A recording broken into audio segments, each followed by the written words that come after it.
headliner in terms of fan favorite in Austria, but Novak Djokovic is still the #1 player in the world. He was in action today, second-round action against Borna Coric. And, Paul, this was an absolute battle on center court. Oh, it was incredible. The first set was amazing, over an hour long. Coric had 3 break points in the first set, has a set point right here.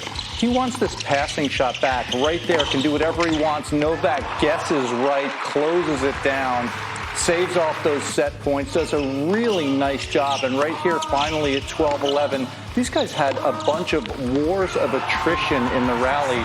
Novak did a great job because he was outplayed in the first set. Coric did such a wonderful job taking care of his serve, just couldn't convert. Second set, different story. The old Novak Djokovic gets an early break, starts to get more offensive, is reading the serve of Coric.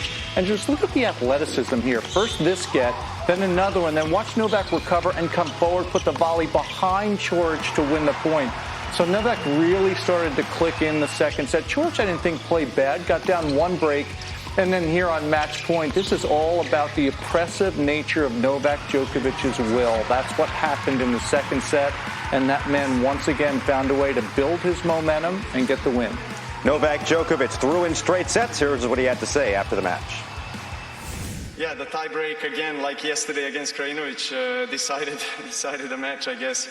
You know, I read his passing shot on 6-5, I think it was, in the tiebreaker. He had quite an easy backhand. I read him. I made a short forehand volley. You know, these kind of things happen, and I'm just really glad to stay focused and play my best at the right time. So Novak Djokovic is heading towards that 6th year as the year-end #1. Here's the situation. Paul and I don't like to do math. We don't do well with numbers, right, Paul? Yeah, I got my abacus out. I can. Okay, right, yeah. I'm not a guy who likes to deal with numbers, who likes to deal with heavy stats. But here's what can happen. Rafa Nadal still has a chance in terms of points to catch Novak Djokovic. If Novak does not win in Vienna, this is still open. So if he wins, it's all over. He's going to be the year-end #1. But Rafa can win in Paris, he would have to win as a wild card, accept the wild card and win in Sofia and win the year-end ATP Finals in Nitto. So very unlikely that that'll happen, Chanda, but it is a possibility that Novak Djokovic is still playing for. He can win it and he can seal it himself if he just takes this tournament. Yeah, I think it's a lot of ifs that kind of have to take place for Djokovic to not get that year-end #1. But certainly the fact that there is a chance for Nadal, I think that is keeping Novak Djokovic focused, and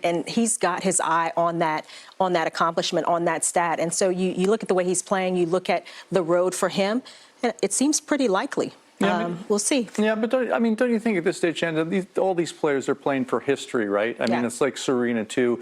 These things and these moments, these matches, the individual micro things in front of them are very important. They focus on them, but they don't lose sight of the big picture. And you can see that in Novak's eyes, the intensity that he has to try to finish the year-end #1 6 times. Not 6 times in succession. Correct. He did that. And I don't think that one's ever going to be broken, but that's a great one. But to have 6 years in a row, that's really in Novak's sight. And let's be honest, it's kind of on his racket. That's all that needs to be said. Well, and that's the thing. Novak probably would have had it even if he didn't play in Vienna, but he talked about this is the chance for him to maximize his points, and he can confirm that he will be the year-end #1 if he does win this tournament, and he's one step closer with another straight sets victory today.